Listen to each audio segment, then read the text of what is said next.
Halo semuanya, Assalamualaikum, salam sejahtera untuk kita semuanya. Terima kasih sudah klik video ini.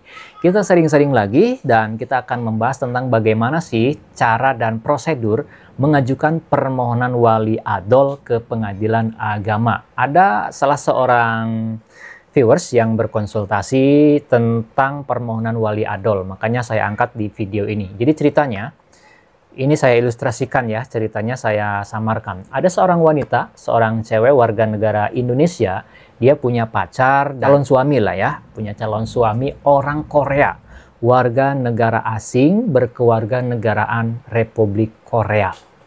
Mereka sudah kenal sekian lama, sudah menjalin hubungan lama sekali, dan mereka pada akhirnya udah pada sepakat, udah pada siap untuk melanjut ke jenjang yang lebih serius, yaitu untuk menikah.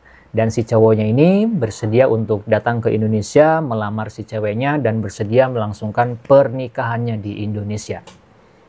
Kemudian si cowoknya ini datanglah ke Indonesia untuk menemui ayah kandung si ceweknya ini, untuk menyatakan maksud dan tujuan untuk melamar, untuk meminta izin restu untuk menikahi si anak kandung dari si bapak ini. Akan tetapi, bapak dari si cewek ini ternyata tidak mau merestui, tidak mengizinkan, bahkan tidak mau menikahkan. Bahkan, meskipun si ceweknya ini tetap ingin menikah dengan cowok yang orang Korea ini, si bapaknya ini nggak mau jadi wali. Nggak mau menjadi wali pada saat dia menikah, kalau memang si cewek ini benar-benar tetap ingin melangsungkan pernikahan dengan cowoknya yang orang Korea itu. Dengan alasan, di antaranya alasannya karena itu tadi, karena beda negara. Beda negara, si anaknya warga negara Indonesia, cowoknya orang Korea. Kemudian alasan yang lainnya karena kekhawatiran apabila nanti sudah nikah dengan cowoknya yang orang Korea, dia bakalan tinggal di Korea. Otomatis dia akan berjauhan. Dia akan mungkin ya akan sangat lama bertemu dengan anaknya, entah setahun sekali atau berapa tahun sekali. Intinya kekhawatirannya seperti itu. Tetapi si cewek ini tetap bersikukuh. Dia sudah bulat tekad, apalagi si cowoknya udah datang ke Indonesia. Dia tetap ingin menikah dengan si cowoknya yang orang Korea ini. Meskipun si ayah kandungnya tidak mau menikahkannya, tidak mau merestui.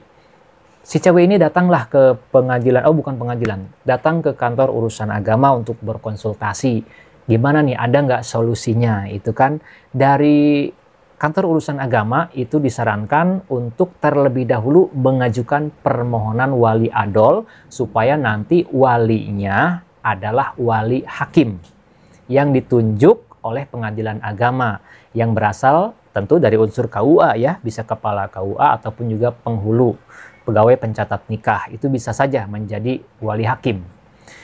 Kemudian si cewek ini pada akhirnya ya mengajukan permohonan wali adol. Tentu dengan berkomunikasi dulu, bermusyawarah dengan cowoknya ini yang orang Korea ini. Dan cowoknya juga sangat bersedia untuk dilangsungkan atau diajukan terlebih dahulu permohonan wali adol.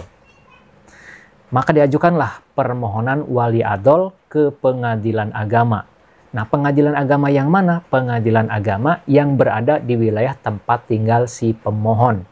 Nah, yang menjadi pemohon di sini adalah si ceweknya ini untuk meminta kepada pengadilan agama menyatakan bahwa ayah kandungnya ini sebagai wali adol dan meminta agar pengadilan agama menunjuk ataupun juga memerintahkan kepada pihak KUA untuk menunjuk wali hakim yang nantinya akan menjadi wali hakim pada saat berlangsungnya ijab kabul pernikahan antara si cewek ini dengan calon suaminya yang orang Korea tersebut.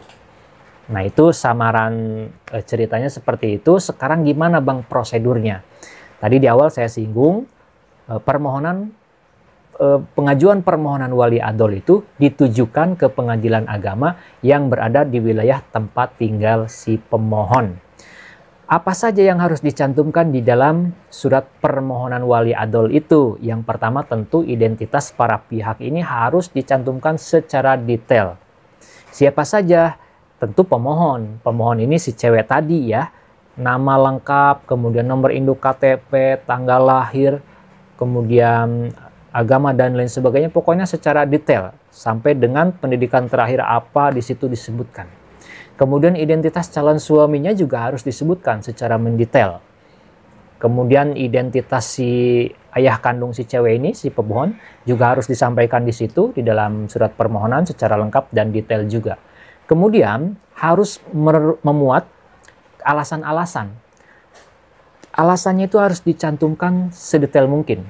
Dimulai dari misalkan si pemohon ini bermaksud melangsungkan pernikahan tetapi tidak diizinkan, tidak direstui, atau ayahnya tidak mau menjadi wali dengan alasan apa-apa dan lain sebagainya.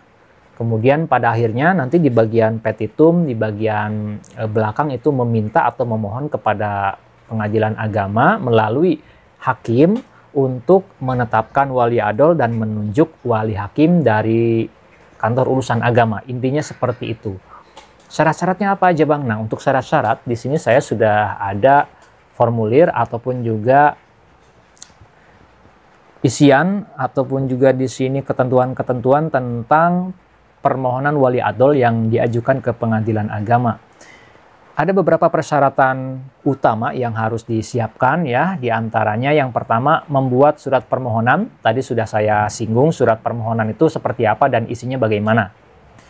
Berapa banyak surat permohonan? Ini siapkan 7 rangkap. Jadi setelah dibuat ya, diketik di komputer atau laptop, kemudian di print.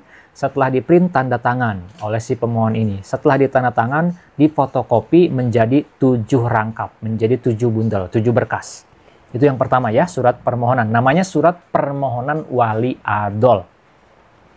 Kemudian yang kedua, fotokopi buku nikah orang tua pemohon yang telah dilegalisir di kantor pos. Jadi harus melampirkan buku nikah dari orang tua si pemohon. Buku nikah bapaknya kah atau buku nikah ibunya itu harus difotokopi. Kemudian juga fotokopiannya harus dilegalisir di kantor pos atau dari kantor pos. Nah, itu adalah syarat yang kedua. Kemudian syarat yang ketiga harus melampirkan fotokopi pemohon. Tidak boleh dipotong. Jadi fotokopiannya tidak boleh dipotong sesuai kotak, tetapi taruh di tengah halaman kertas HVS atau kertas fotokopian. Itu sudah pernah saya bahas ya, teknis fotokopi KTP dalam atau sebagai syarat dalam mengajukan suatu perkara di persidangan. Kemudian selanjutnya, syarat berikutnya adalah surat keterangan kepala KUA setempat. Jadi harus meminta surat keterangan dulu nih dari kantor urusan agama, dari kepala KUA di kecamatan tempat tinggal si pemohon ini.